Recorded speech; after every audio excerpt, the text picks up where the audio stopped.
po ulit tayo. Binibidyo po ulit ang ating bahay. Pasok po tayo sa loob. Yan.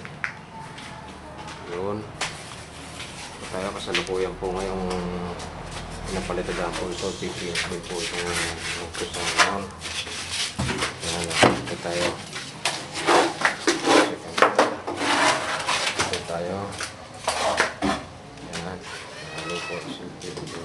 Sarap.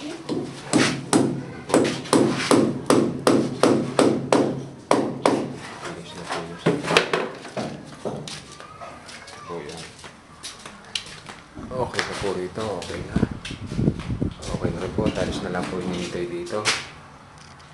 O yung sa kuryente. Ito po. Okay na rin po rito. Bali lababo na lang po hindi na panayayari. Saka itong isang to, lababo rin po. Hindi rin natatalisan. Okay na po ito. Isang pising ito, pati po yun. Okay na rin po yung poste na lang po natira din eh.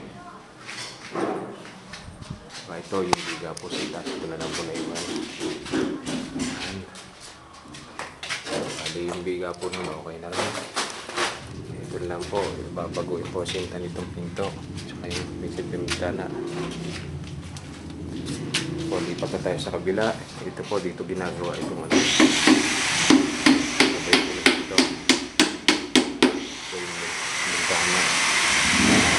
Ito po yung bintana dito sa ano. Ito. Ito po ginagawa itong pinaka-rehas.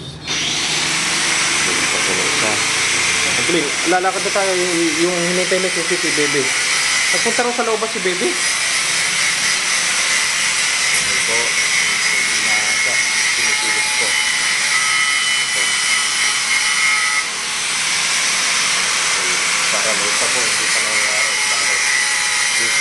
Alis sa second floor. Ito po, ito pa. Ano po, tapos ito po, yung hamba. Ito po, ito. Okay na po rin sa loob. Tapos na lang po yung size. Saka po ito. Ayan, yung lababo po na yun, hindi pa nangyayari. Yun lang po na